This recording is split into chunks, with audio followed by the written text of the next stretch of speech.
महत्वाचं म्हणजे प्रोडक्शन, दुसरी गोष्ट आपलं चॅनल झी मराठी चॅनल, आणि या सिरियल मधले सगळे कलाकार, सगळे कमाल सिनियर कलाकार आहेत. आणि माझं असं झालं की या सगळ्यांसोबत मला काम करायचं आहे.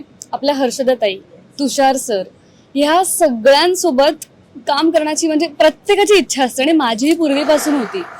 तसंच अक्षया मॅम, जान्हवी, सिद्धू, मेघन, हे सगळेच जे आर्टिस्ट आहेत पूर्ण सिरियलमध्ये, पूर्ण थ्रू आउट जेवढे पण आर्टिस्ट आहेत ते सगळेच खूप कमाल आर्टिस्ट आहेत, सगळे माझे सिनियर आहेत. सो त्यांच्यासोबत काम करणं थोडंसं दडपण आलंच होतं 100%, कारण का ऑलरेडी सिरियल सुरू आहे, त्यात माझी अशी लेट एंट्री होतीये.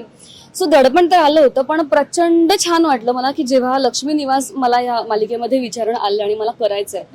आणि एक खूप छान एक्सपिरियन्स माझा की हर्षदा मॅम सोबत मला खूप आधीपासून काम करायचं, तुषार सरांसोबत प्रचंड त्यांच्याबद्दल मी ऐकलंय आणि खूप कमाल आहेत दोघंही, सगळे आर्टिस्ट खूप छान आहेत.